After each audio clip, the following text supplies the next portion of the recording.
stereotype me, look at me with long hair, turned up in a t-shirt, shirt, thankfully shirt today because I've got a few people from Fujitsu and my favorite green shoes. You won't recognize me as a head of HR for a large company running 40 countries shared services. I can now see a smile on your faces. Thank you for that, for that reflection. But yeah, exactly, the company probably thought I had the right skills, that's why I'm doing the role. So probably to what you just said, skills are very important. And I think we've quite moved from just appearances, just from degrees, just from how many companies we work, top. So let's look at some of the data in the market, what is happening today. 50% of employees will require reskilling by next year. 2025 is not very far away for the jobs to evolve. And I think most of us would agree that sitting in this room, none of us would be very comfortable kind of saying that, oh, I'm indispensable, I know what's happening, another 10 years, I'm going to be set in my organization. If there's anybody, please raise your hand, I'm going to be very happy, we'll hire you. If business does not address the skill, approximately 11.5 trillion impact would be there by 2028. And I'm not putting this number, this is the numbers which are out over there. That's the kind of gap we are talking about. This whole concept in COVID of productivity is now changing. What used to be the main KPI when COVID was hitting and post-COVID that productivity has to be a key parameter for HR to measure and all. Today is coming back because the whole measure is going for a toss. So there's a lot of buzz and discussion around productivity. I mean, as a matter of fact, we are not able to gauge productivity because it is very subjective. And that's why it is very important, it can come back to the base foundation skill. Approximately 1 billion people, half of the population, needs to be reskilled. And I think we could be from some of the generations where we can kind of sit and think about it, do we need to really get reskilled? But if you would talk to somebody who's young, and for me the young is about 25, 28, would kind of say, yeah, I want to learn something new, what's coming in today? I'm working in service now. I don't want to stay in this company for pretty long. I want to go to another company and do another module of ServiceNow or SAP.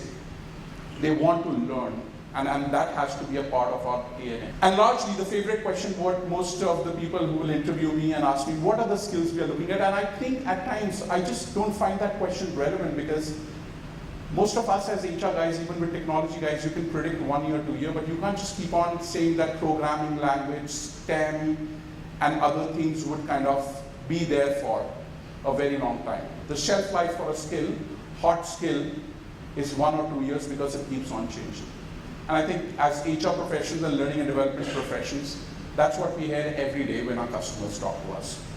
But what's keeping a lot of people awake at night is this statement. 75% of our jobs will be impacted by AI, and it's happening. We're not just talking in the space of recruitment today, we're not talking in the space of engagement where we have seen a lot of AI. It is getting into mainstream and a lot of stuff, which is impacting the way we are working. So some of the statistics which should be an opportunity to look at and should not be seen as threat, because a lot of time these slides are being presented as threat, what are we doing about it? For me, a lot of these slides are about opportunity and what can we do about it. But these two broad phenomena, I mean, I run an organization, approximately 50,000 employees outside Japan that we have in multiple countries, India being. Our average age is about 31.2 in India, just I'm kind of talking about, but we've got a lot of young people. Workplace diversity, and the picture would kind of say it all. So there are cohorts being created. We say it or not say it, people do kind of associate because at the end of the day, we do like to be in groups. In the organization, a lot of things which are kind of driven is driven by diversity. Second, what's changing is the workplace relationships. So there gone time when you will sit in this room and kind of talk through about the fact that, oh, is learning and development the need of, or is the mandate by learning and development professional, organization, and employee? That conversation is out of the door. Platforms like iMocha and a lot of them, while you're diversifying your portfolio, you're not just kind of an assessment or you're not just skill, your portfolio is going into a lot of direction where you're also helping people kind of saying, oh, if you're missing this skill, we've got this for you.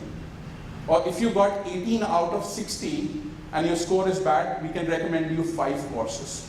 People come to your platform or they come to a particular point to get solution for everything. It's just like an aggregator. So I think somewhere or the other, these are the things which are changing in the organization. What is not changing in the organization? Adapting to change. The number of POSI certified people I have in Fujitsu is much more than I would have 5 years back.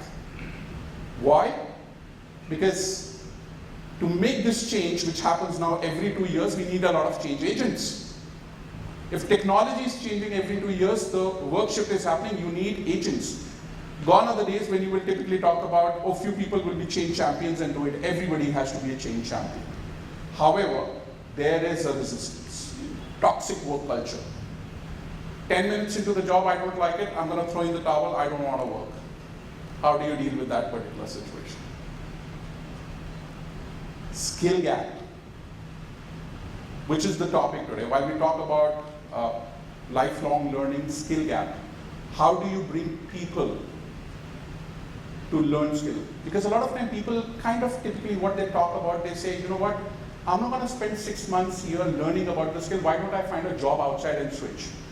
And same, the organization will say how much I invest for a year and people will resign. So you are in this particular paradox to deal with.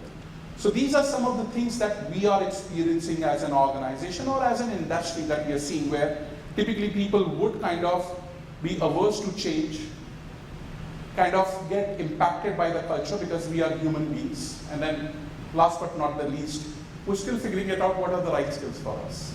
This particular study talks about if you have to drive skill, you need to be future ready. Your mindset should be looking into competencies like this from a leader. They call it contradictory mindsets. And the 5 contradictory mindsets is responsibly daring, which means you should be a quick thinker, fast decision maker, look at an opportunity and convert it.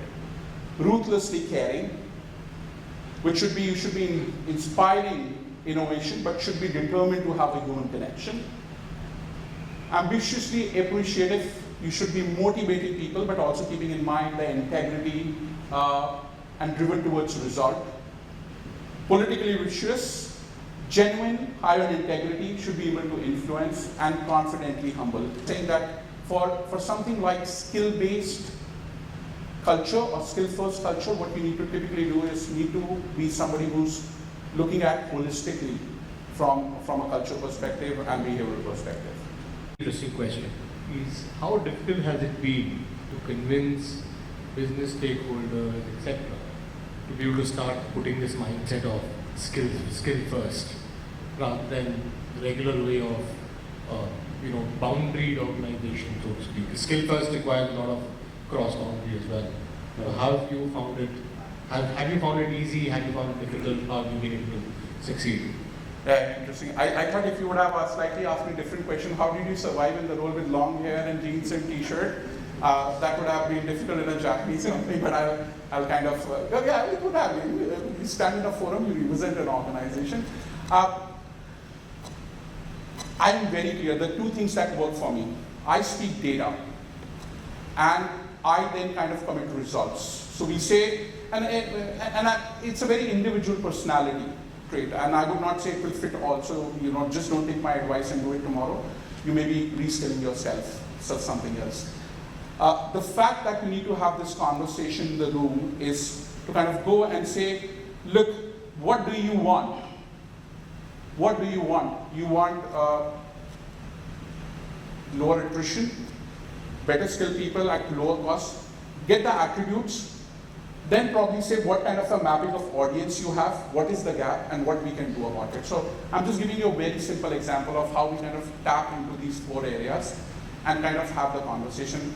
And then you need to have the conviction to kind of stand over there. Now, it could be that it may fly, it may not fly, and for me, in most of the cases, things have gone in a way where I have thoughtfully made decisions and things have kind of gone in the right way.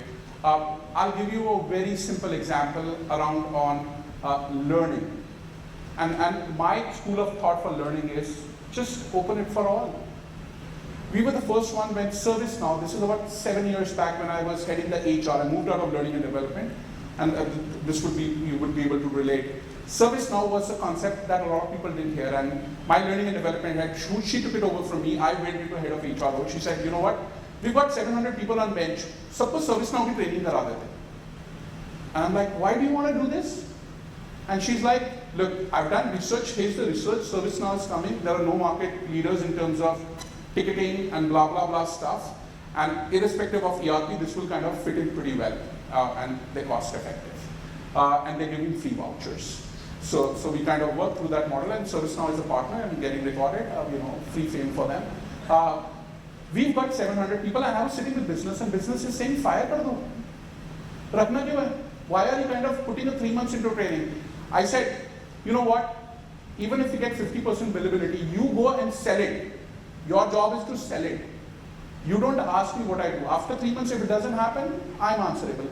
But will you go and sell it? Because I think you can sell it. So I think when you have that conviction to sit and kind of talk through, and trust me, that was a start point for us to do ServiceNow, which never that capability was there. And today, we are one of the biggest partners of ServiceNow today as Fujitsu, as an organization. And that's what we started.